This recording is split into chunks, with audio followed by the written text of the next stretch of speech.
This channel does not promote any violent, harmful, or illegal activities. All content provided by this channel is meant for an education purpose only. দেখুন আমরা সরাসরি দেখাচ্ছিলাম তৃণমূল কংগ্রেসের তরফ থেকে সাংবাদিক বৈঠক করা হচ্ছে। ডেরেক ওব্রায়ান ঘোষণা করলেন যে 6 বছরের জন্য সাসপেন্ড করা হয়েছে শেখ শাহজাহানকে, কিন্তু রাজনৈতিক মহলে অনেকগুলো প্রশ্ন উঠতে শুরু করে দিয়েছে। এই প্রশ্নের উত্তর আমরা খোঁজার চেষ্টা করব, তবে একটু তদন্তের বিষয়ে নজর রাখি। আজকে সকালে আমরা দেখিয়েছিলাম, সবার আগে ব্রেক করেছিলাম, শেখ শাহজাহানকে পুলিশ গ্রেপ্তার করেছে। 5 তারিখ ইডির ওপর যে হামলা হয়েছিল, যে অভিযোগ উঠেছিল, তারই পরিপ্রেক্ষিতে গ্রেপ্তার করা হয়েছে শেখ শাহজাহানকে, তৃণমূল কংগ্রেস সদ্য প্রাক্তন নেতা শেখ শাহজাহানকে। আর এবার তার তদন্তভার গেল সিআইডির হাতে। সিআইডি তদন্ত করবে যেমনটা জানা যাচ্ছে। আদালত থেকে সরাসরি শেখ শাহজাহানকে নিয়ে আসা হয় ভবানী ভবনে, রাস্তা কার্যত গ্রিন করিডর করে নিয়ে আসা হয়। সুপ্রিয় আমাদের সঙ্গে রয়েছেন, আমাদের সহকর্মী সুপ্রিয়। সিআইডি তদন্ত করবে, শুভেন্দু অধিকারী একটা বিষয় খোঁচা দিয়ে দিলেন, বললেন সিআইডি তদন্ত করা আর পুলিশও তদন্ত করা একই ব্যাপার। সুপ্রিয়, শুভজিৎ, তোমাকে প্রথমেই যেটা বলবো যে আজ কাক ভোরে অর্থাৎ ভোরের আলো ফোটার আগেই কিন্তু শেখ শাহজাহান তাকে বসিরহাট জেলা পুলিশের আধিকারিকরা গ্রেপ্তার করার পর তাকে বসিরহাট মহকুমা আদালতে নিয়ে যাওয়া হয়, এবং সেখানে নিয়ে যাওয়ার পর যখন তাকে আদালতে পেশ করা হয়, আমরা যেটা দেখলাম যে খুব অল্প সময়ের মধ্যেই কিন্তু তাকে কোর্ট চত্বর থেকে বের করে তাকে 10 দিনের হেফাজতে পায় পুলিশ। 14 দিনের জন্য আবেদন করেছিল এবং তারপর ভবানী ভবনের একদম কলকাতার উদ্দেশ্যে রওনা দেয়, এবং 12:30টার কিছু সময় পরে ভবানী ভবন অর্থাৎ রাজ্য পুলিশের যে সদর দপ্তর, সেখানে নিয়ে শেখ শাহজাহানকে চলে আসে পুলিশ আধিকারিকরা। কড়া নিরাপত্তার মধ্যে দিয়ে তাকে নিয়ে আসা হয়, এবং তার মাঝেই আমরা যে তথ্য জানতে পারি যে নেজার থানার যে মামলাতে অর্থাৎ এনফোর্সমেন্ট ডিরেক্টরেটের আধিকারিকদের উপরে হামলা বা মারধরের যে ঘটনা ঘটেছিল, সেই মামলাতে যে পুলিশ হেফাজতে পেয়েছে, সেই মামলাটি রাজ্যের গোয়েন্দা সংস্থা অর্থাৎ সিআইডি তারা হাতে নিয়েছেন, অর্থাৎ তারাই কিন্তু এই মামলার তদন্তের কাজ চালাবে। অর্থাৎ ইতিমধ্যেই যেটা আমরা জানতে পারছি, পুলিশের তরফ থেকেও যে অভিযোগ করা হচ্ছে বা সিআইডি এনফোর্সমেন্ট ডিরেক্টরেটের তরফ থেকে যে অভিযোগ করা হয়েছিল, যে তথ্য প্রমাণ লোপাট করা বা এনফোর্সমেন্ট ডিরেক্টরেটের যে ল্যাপটপ থেকে শুরু করে নথিপত্র হাতিয়ে নেওয়া হয়েছিল, এবং কারা কারা সেদিন যারা জড়ো হয়েছিলেন, তাদের কে জড়ো করেছিলেন, বা এই যে হামলার ঘটনা সেটা পূর্ব পরিকল্পিত, এমনটাও কিন্তু পুলিশের তরফ থেকে যে নথি জমা করা হয়েছে সেই নথিতে উল্লেখ করা হয়েছে। অর্থাৎ কিভাবে এই গোটা প্রক্রিয়াটা সংগঠিত হয়েছিল, এর নেপথ্যে কে ছিলেন, এই সমস্ত বিষয়গুলো কিন্তু তদন্তের জন্য এখন নজর থাকবে। সুপ্রিয়, নজর থাকবে, আমাদের নজর রাখো। শেখ শাহজাহান গ্রেফতার হতেই উচ্ছ্বাসের ঢেউ সন্দেশখালীর নানা এলাকায়। আমরা ছবি দেখিয়েছি, প্রথম সেই ছবি দেখিয়েছি কারণ সেখানকার মহিলারা এত দিন ধরে যে আন্দোলন করছেন, 8ই ফেব্রুয়ারি থেকে যে আন্দোলনের ঢেউ আমরা দেখেছিলাম, তা একটা কোথাও পরিণতি পেল। উলুধ্বনি দিয়ে, আবির মেখে, মিষ্টি বিলি করে, বাজি পুড়িয়ে উচ্ছ্বাস। এলাকার বাসিন্দারা জানিয়েছেন যে চুনোপুটিদের পরে বড় মাথা ধরা পড়ায় তাদের খুশির শেষ নেই। তারা এই মুহূর্তে আর আতঙ্কের মধ্যে থাকছেন না, তারা আনন্দ পাচ্ছেন এই মুহূর্তে, তারা খুশি হয়েছেন। তাদের অভিযোগ যে পুলিশের নিরাপত্তায় সন্দেশখালীতে ছিলেন শাহজাহান, অভিযোগ করছেন তারা।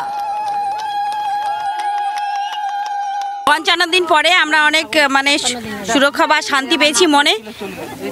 বড় যে মাথা সে ধরা পড়েছে, আমরা খুব খুশি। এর জন্য আমরা মিষ্টি খাওয়াখাওয়ি করছি, প্রচণ্ডভাবে খুশি। এখানেই ছিল, আমরাও এক কথা বলেছি যে সন্দেশখালীতেই আছে, তাও এতদিন ধরা হয়নি ইচ্ছাকৃতভাবে। আজকে তাহলে কোথা থেকে ধরলো পুলিশ? জেলাখালি থেকে ধরলো? তাহলে এটা জানাই যেত যে ওদের প্রোডাকশনে আজকে ছিল শাহজাহান শেখ। পুলিশ বলছে ঘুষিকাটা বাজার থেকে ধরা হয়েছে। ঘুষিকাটা হলে কি হবে, কিন্তু এখানেই ছিল। একটা বাচ্চা পর্যন্ত বলতে পারবে যে শাহজাহান শেখ কোথায়। ওই জন্য আমরা একটু বুকে বল পেলাম, আমরা তো খুব ভয় হতো যে কখন কি হবে বলে ভয় করতাম। আমরা অনেক খুশি, আজ দিন ধরা পড়েছে, আমাদের অনেক খুশি। আমরা শান্তি চাই।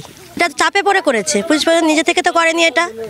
এটা পাবলিকের চাপে পড়ে করেছে, এই কাজটা নিজে থেকে করেনি। এটা চাপে পড়েই ধরেছে, বাধ্য হয়েও করেছে, কি করবে, ওদেরকেও ভাসতে হবে। এই মুহূর্তের আরো একটা বড় খবর।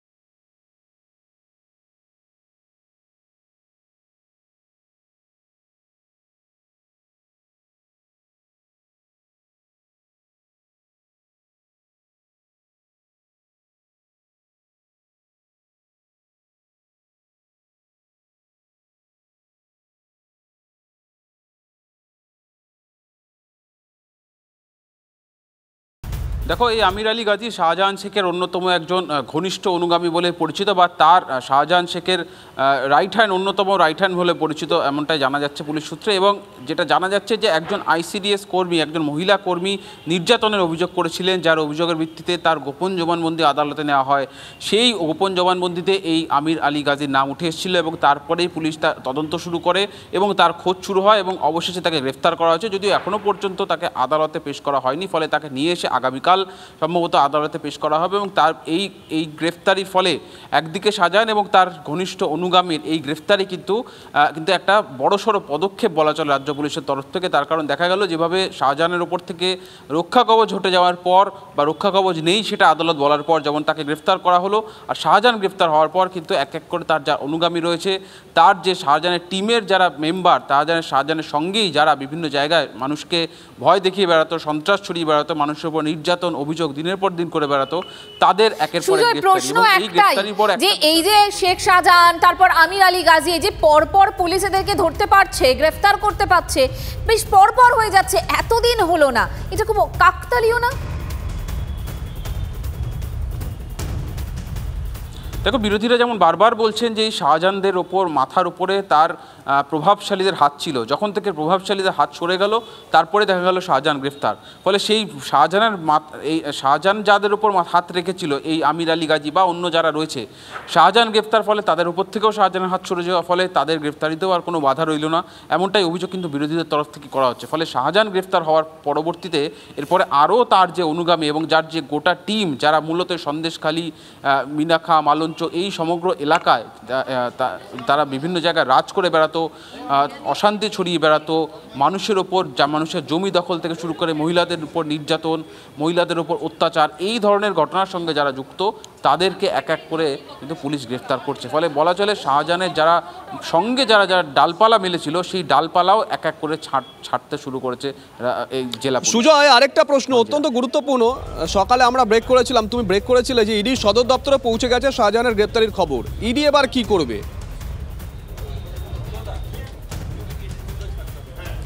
তবে ইডি ইতিমধ্যেই তাদের যে লিগ্যাল টিম তাদের সঙ্গে আলোচনা শুরু করেছে যে কী করে তারা শাহজাহানকে নিজেদের হেফাজতে নিতে পারে এবং সেটা কতটা তাড়াতাড়ি তারা নিজেদের হেফাজতে নিতে পারে। এবং সেই জন্যই লিগ্যাল টিমের সঙ্গে বৈঠকে মূলত দুটি বিষয় তারা প্রাথমিক সম্ভাবনা হিসেবে ঠিক করেছেন বা প্রাথমিক পদক্ষেপ হিসেবে ঠিক করেছেন। এক, পুলিশ হেফাজতের মেয়াদ শেষ হওয়া পর্যন্ত অপেক্ষা করা, অর্থাৎ যে মামলায় গ্রেফতার করা হয়েছে তার পরবর্তীতে যে কটি মামলায় পুলিশ তাকে গ্রেফতার দেখাবে বা নিজেদের হেফাজতে নামে, সেই মামলাগুলির সব শেষে যখন তার হেফাজতের মেয়াদ শেষ হবে বা যখন তাকে জেল হেফাজতে পাঠানো হবে তখন তাকে হেফাজতে চাইতে পারে ইডি, অথবা এই পুলিশ হেফাজত বা সিআইডি হেফাজতে থাকার মাঝেই আদালতে আবেদন করে তাকে ইন কাস্টাডি অর্থাৎ পুলিশের হেফাজতে বা সিআইডির হেফাজতে গিয়েও জেরা করতে পারে। কেন এই দুটি পদক্ষেপ তারা করতে চাইছে? তার কারণ শুভজিৎ, যে যদি দেখা যায় তাকে পুলিশের হেফাজতে বা সিআইডির হেফাজতে গিয়েও জেরা করে সে তদন্তের সহযোগিতা না করে, তাহলে তার বিরুদ্ধে তার পুলিশের যে আইনি পদক্ষেপ বা ইডির যে আইনি পদক্ষেপ আরও শক্ত হবে। প্রথমত, সে তদন্তের সহযোগিতা করেনি, 4টি নোটিশ পাঠানো হয়েছে, সে নোটিশে হাজিরা দেয়নি। দ্বিতীয়ত, তাকে হেফাজতে অর্থাৎ পুলিশের বা সিআইডি হেফাজতে যখন জেরা করতে বেশ নজর থাকবে সুজয়, নজর রাখো।